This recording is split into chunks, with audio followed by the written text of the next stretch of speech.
Innal hamdalillah nahmaduhu wa nasta'inuhu wa nastaghfiruh wa na'udzu billahi min syururi anfusina wa min sayyiati a'malina may yahdihillahu fala mudilla lahu wa man yudlil fala hadiya lahu wa asyhadu an la ilaha illallah wahdahu la syarika lahu wa asyhadu anna Muhammadan abduhu wa rasuluh alladzi la nabiyya wa la rasula ba'dah amma ba'd. Qala Allah ta'ala fi kitabihil karim a'udzu billahi minasy syaithanir rajim ya ayyuhalladzina amanu taqullaha haqqa tuqatih wa la tamutunna illa wa antum muslimun. Ya ayyuhalladzina amanu athi'ullaha wa athi'ur rasul wa ulil amri minkum fa in tanazza'tum fi syai'in farudduhu ila Allah war rasul in kuntum tu'minuna billahi wal yawmil akhir dzalika khairu wa ahsanu ta'wila. Wa qala Rasulullah sallallahu alaihi wasallam fa inna khairul hadithi kitabullah wa khairul hadi hadi Muhammad wa syarrul umuri muhdatsatuha wa kullu muhdatsatin bid'ah wa kullu bid'atin dhalalah wa kullu dhalalatin finnar. Hadirin wa hadirat ikhwati iman jamaah Masjid Al-Mu'min yang saya hormati, sidang thalabul ilmi yang insyaallah dimuliakan Allah Subhanahu wa taala. Alhamdulillah, senantiasa kita memuji dan bersyukur kepada Allah Subhanahu wa taala atas limpahan rahmat, nikmat serta inayahnya kepada kita semua.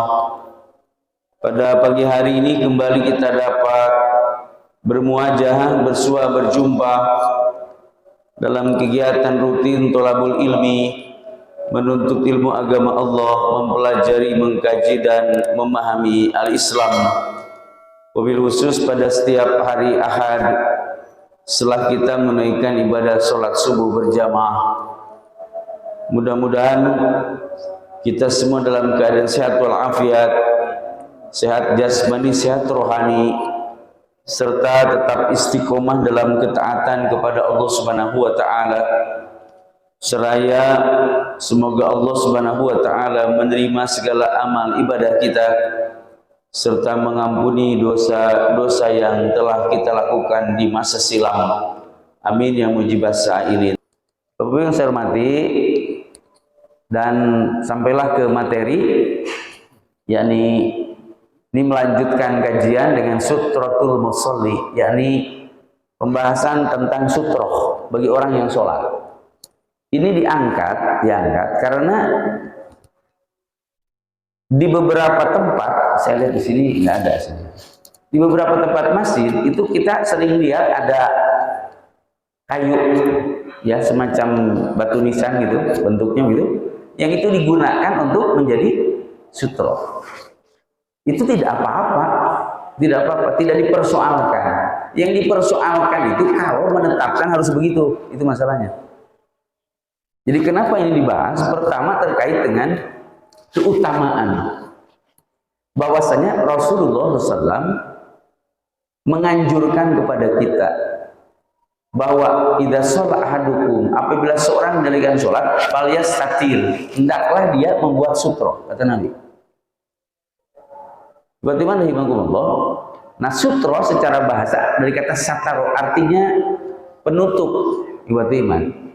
Kemudian dalam konteks ini adalah merupakan batas depan orang melakukan ibadah sholat agar orang tidak lewat di depan orang yang sholat. Itu disebutnya sutroh. Dan bagaimana ibadah iman kita menjaga sutroh kita luar biasa. Kata Rasulullah ibadah iman dalam hadis lain, saya tidak tuliskan di sini, ada beberapa hadis saya tidak tuliskan, itu dari sahabat Abu Sa'id Al-Khudri. Kata Rasulullah, apabila seorang mendirikan sholat menghadap sesuatu yang menjadi batas, menjadi sutrohnya, wa aroda ahadun an yajtaza baina yadayhi. Lalu kemudian ada orang dia sengaja mau lewat di depannya. Kata Rasulullah, falyadfa'hu, maka halangi dia. Falyadfa'hu, cegah dia jangan sampai melewati sutroh kita. Fa'in aba, jika orang tersebut yang lewat itu tetap pengen lewat, falyuqatilu, kata Nabi, perangi dia, jangan dibiarkan. Pokoknya berusaha untuk menang. Kenapa? Innama huwa syaiton, karena dia adalah syaitan. Sampai begitu bahasanya, Pak. Di hadis yang lain, riwayat Imam Bukhari, Rasul menegaskan bahwa kalaulah orang tahu bagaimana keutamaan menjaga sutro, dan kalau orang tahu bahwa jika ada orang melewati sutro, ia akan merusak orang yang sholat itu, maka tentu saja ketika ada orang sholat, dia lebih baik berdiri untuk tidak melewatinya. Ibadah iman bisa itu 40 hari, bisa 40 bulan, bisa 40 tahun, itu lebih baik ketimbang melewati orang yang sedang sholat, melewati sutronya. Sampai begitu Nabi menyebutkan. Jadi di sini merupakan keutamaan ketika melakukan ibadah sholat, jangan sampai ada sesuatu yang melewati sutrohnya, karena jika itu terjadi maka merusak nilai sholatnya. Bukan merusak sah atau tidak, tapi merusak nilai sholatnya. Sebagaimana dalam hadis di atas, saya turun dulu ke bawah baru ke atas. Di ujungnya buat iman bahwa kata Rasulullah, wala yaduruhu ma maru baina yadayhi, sehingga tidak merusak kepada orang itu ma maru baina yadayhi, apa yang lewat di depan dirinya. Yakni ketika orang melewati orang sholat tapi bukan di sutrohnya, tapi di depan sutrohnya, bukan di depan dirinya gitu, maka tidak membahayakan, tidak merusak cara begitu kepada orang sholat. Itulah pentingnya ada sutroh. Bagaimana Ibakumullah? Nah, di hadis yang atas itu Nabi pernah ditanya, kan tadi sudah disebutkan bahwa disyariatkan ada sutroh. Lalu kemudian Rasul pernah ditanya tentang sutroh itu. Dari Aisyah radhiyallahu anha, dia berkata, su'ilan Nabi sallam, Nabi pernah ditanya an sutrotil musolli, tentang sutroh orang yang sholat. Oh, Nabi menjawab, kamu khiratir rohli, itu seperti pelana kuda, seperti kayu sandaran unta atau kuda. Nah, dari situlah kemudian sebagian ulama itu menyimpulkan bahwa sutroh itu harus seperti itu, seperti sandaran ketika berkendaraan gitu Pak, di atas kuda atau unta itu Pak. Jadi ada sandaran terbuat dari kayu gitu Pak. Maka kemudian orang menyimpulkan bahwa oh, yang disebut sutroh itu begitu Pak. Maka dibuatlah begitu. Nah sekarang pertanyaannya, boleh nggak? Boleh. Cuma masalahnya, coba kalau di sini yang sholat katakanlah ada 100 orang, gitu ya. Terus ketika sholat sunnah kan sendiri-sendiri betul. Kalau sholat berjamaah maka saf pertama jadi sutroh bagi saf kedua, bisa dipahami nggak Pak? Dan selanjutnya terus. Tapi kalau sholat sunnah, nah terus orang bikin itu, bikinnya 10, yang sholat 100 orang. Kira-kira bagaimana Pak? Jadi yang dapat sutrohnya cuma 10, karena kan, tapi yang sholat ada 100 orang, berarti 90 orang nggak pakai sutroh, bisa dipahami nggak? Sekarang kalau 100 orangnya pakai sutroh kayak gitu, itu di masjid kayak kuburan. Kenapa? Karena sutrohnya seperti batu nisan, jadi Pak. Tapi tidak dipersoalkan kalaupun memang diizinkan begitu, karena yang penting ada sutrohnya. Nah, cuma ada orang yang berpendapat bahwa harus begitu, itu jadi persoalan.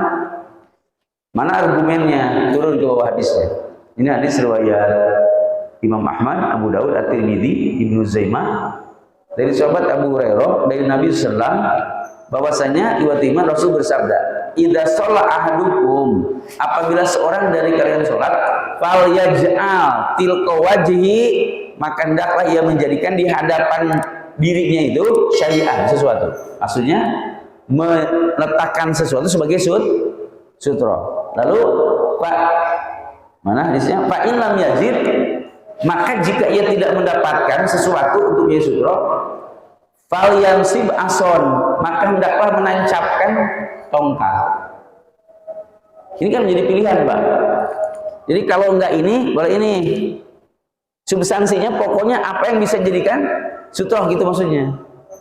Itu menjadi pilihan, enggak ada ketetapan harus ini, enggak ada. Paham enggak Pak maksudnya? Kemudian ikhwatiman rahimakumullah, coba di sini ada tongkat ditancepin, bisa Pak? Bisa kan Pak? Nah, kemudian fa in lam yakun ma'ahu ason, jika ia tidak mendapatkan tongkat, falyakhutta khatton, maka hendaklah ia membuat garis. Ini menunjukkan bahwa yang bikin sutroh siapa? Orang yang sholat. Siapa Pak? Jadi yang tahu batas siapa? Orang yang sholat. Sehingga ketika ada orang lewat, ditakdirkan dia tidak tahu batasnya mana, tapi kan kita tahu, paham nggak? Ditakdirkan misalnya ini sutroh kita nih, ini garis ini Pak. Karena kita nggak bawa Pak, jadikan aja Bapak sholat bawa sejadah, tapi sejadahnya yang untuk sujud itu benar sujudnya, jangan yang pendek gitu Pak ya. Tapi memang luas dan dia bisa sujud dengan baik, benar sesuai dengan aturan. Karena ada orang sujud begini, kalian ikutin sejadahnya. Jadi jangan beli sejadah dulu, tapi harus ngerti dulu sujud yang benar bagaimana, paham Pak? Baru beli sejadah. Kecuali kalau sejadah buat wajah doang Pak, yang kecil buat anak-anak nggak apa-apa. Yang jelas bahwa kalau Bapak menggunakan sejadah itu, maka itu jadi sutroh. Bisa dipaham nggak Pak? Jadi Bapak tahu kan, ketika sejadahnya di situ, ada orang lewat di depan sejadah, nggak usah digini. Kata orang lebayun bilang, Bapak orang lewatnya ke sana main begini aja. Ini kalau ke sini baru dihalangi buat iman. Nah, ini kepentingannya bahwa sutroh itu monggo sesuai dengan situasi. Yang penting kita menetapkan sesuatu. Apa? Garis. Ke masjid, garis aja saya, karpet ini atau garis itu. Udah. Ketika ada orang masuk ke zona itu kita lagi. Ketika di luar garis mah biarin aja. Seribai maksudnya. Itu yang dimaksud kepentingannya bahwa ketika iwatu iman sholat maka Nabi menganjurkan agar menurut sutroh. Dan tentu lihat situasi dan kondisi. Di rumah Bapak sholat, ya Pak ya? Iya, kalaupun Bapak punya tempat sendiri kan, mau itu tembok, berapa? Dinding. Jadi sutrohnya apa? Dinding. Bisa dipindah-pindah? Kan nggak bisa, Mak. Tiang. Makanya dulu para sahabat kalau waktu maghrib, adzan maghrib, mereka sebagian mereka sahabat itu ada yang mengambil sapi bukan depan, Pak, tapi pada ke belakang, karena nyari tiang, supaya mereka bisa melakukan sholat qobliyah maghrib yang diinisiasi oleh mereka sendiri. Nabi nggak nyuruh, Nabi nggak ngelarang. Nah, waktu mana Allah. Jadi terkait dengan sutroh, monggo mau bentuknya seperti apa? Sampai garis sekalipun monggo. Bapak sejalan nih, pakai mobil Pak, gitu. Pas waktu sholat misalnya, waduh sholatnya di jalan misalnya, pinggir Pak ya. Nah terus mobilnya jadi sutroh, iya tidak apa. Kalau bahasa dulu mah unta Pak, unta jadi sutroh gitu. Asal diem aja, jangan sampai sutrohnya jalan-jalan gitu kan. Nah, jadi Bapak bingung gitu. Waduh, sutrohnya jalan-jalan. Nah, bagaimana himakumullah? Kalaupun ditakdirkan begitu, misalnya ada orang ngambil sutroh kita, mohon maaf, kita menyimpan sesuatu di masjid. Ternyata orang itu mau dipakai, diambil tuh sutrohnya hilang tuh Pak. Bapak punya sapu tangan lagi sholat, ini aja, paham nggak Pak? Jadi sapu tangan itu jadi sutroh. Sekali lagi hanya menjadi tanda, oh ini zona saya, gitu Pak. Ini ada orang Pak, udah tahu ada sutroh di situ ya, karena nggak ngerti lewat, kita halangin, salaman Pak. Gitu. Kita halangin malah salaman Bu, udah coba. Padahal kita tuh menghalangi begini, malah salaman. Gitu Pak. Nah, kemudian kalau ada yang kekeh orang itu Pak, misalnya dia lewat ya, kita halangi tetap kekeh. Bagaimana caranya berarti iman? Itu bisa kita sikirkan begini, atau kita maju, paham nggak Pak? Supaya dia lewatnya ke mana? Bisa Pak? Nah, saya pernah ceritakan ada anak ustad, ada anak ustad, anak kecil Pak, lagi sholat berjamaah dibiarin kan, lari gitu. Yang lain Pak membiarkan. Pas posisi saya mau lewat sini, saya ambil anak itu, ke belakangnya. Namanya anak kecil Pak ya.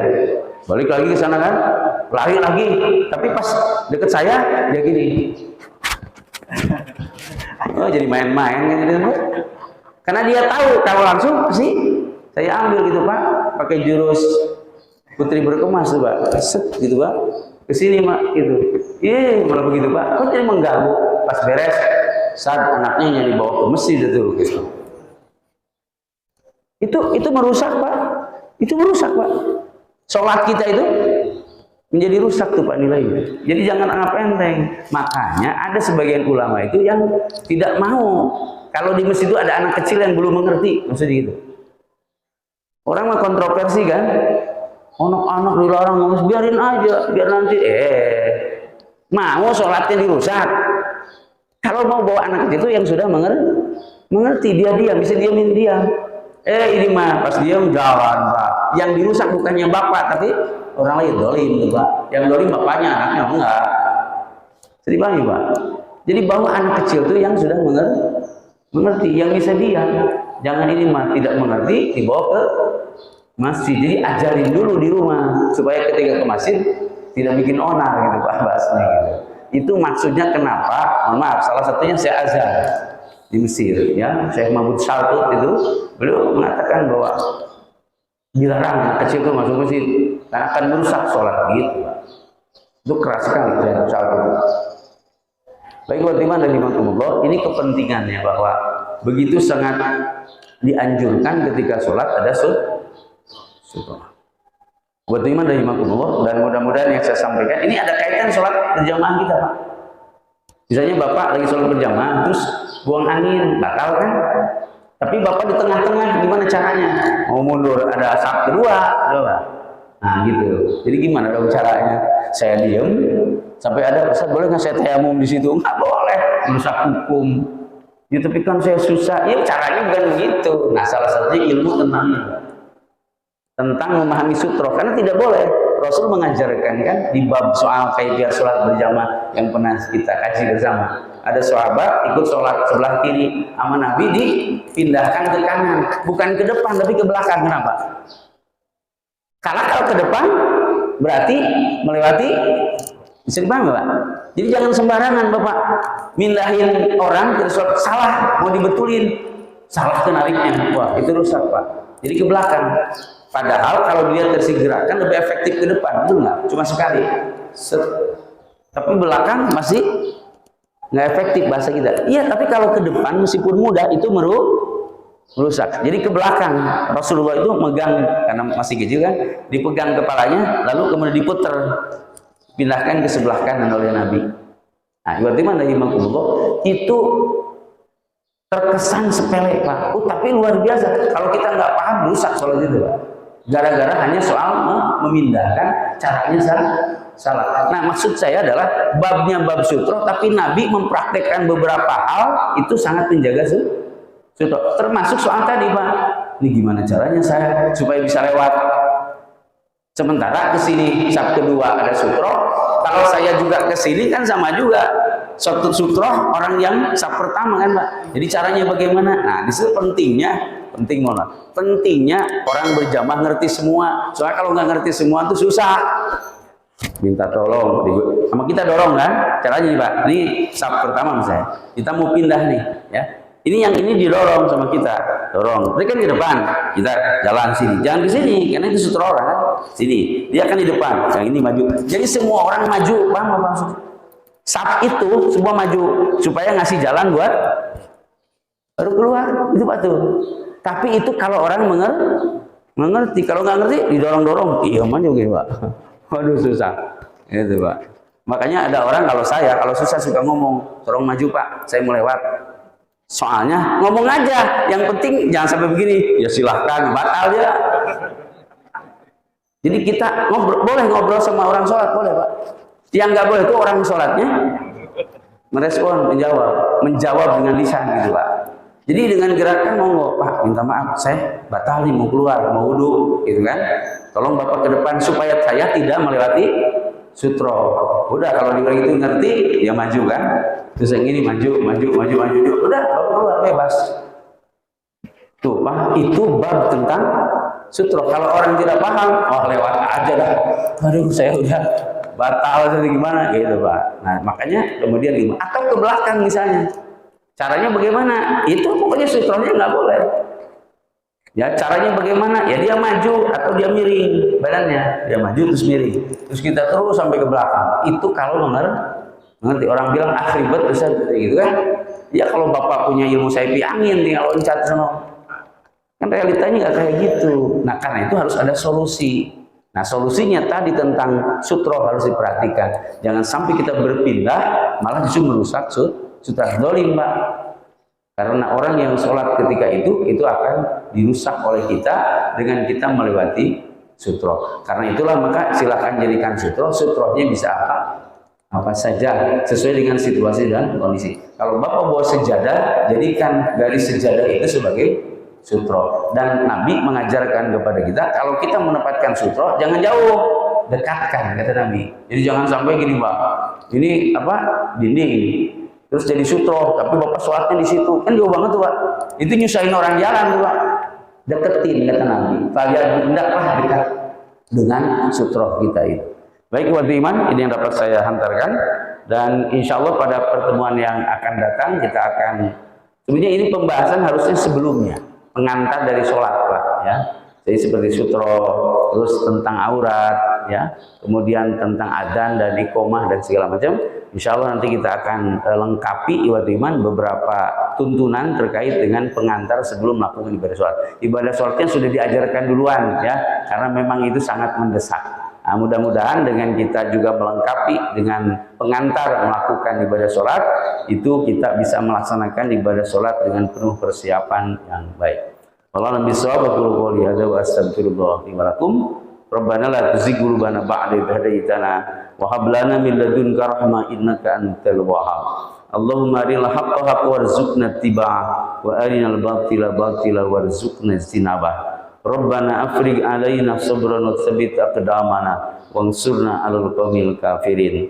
Rabbana ighfir lana dzunubana wa kaffir 'anna sayyi'atina wa tawaffana ma'al abrar. Rabbana hab lana min azwajina wa dzurriyyatina qurrata a'yun waj'alna lil muttaqina imama. Rabbana taqabbal minna innaka antas samiul alim wa tub 'alaina innaka antat tawwabur rahim. Rabbana atina fid dunya hasanah wa fil akhirati hasanah wa qina adzabannar. Walhamdulillahirabbil alamin. Assalamualaikum warahmatullahi wabarakatuh.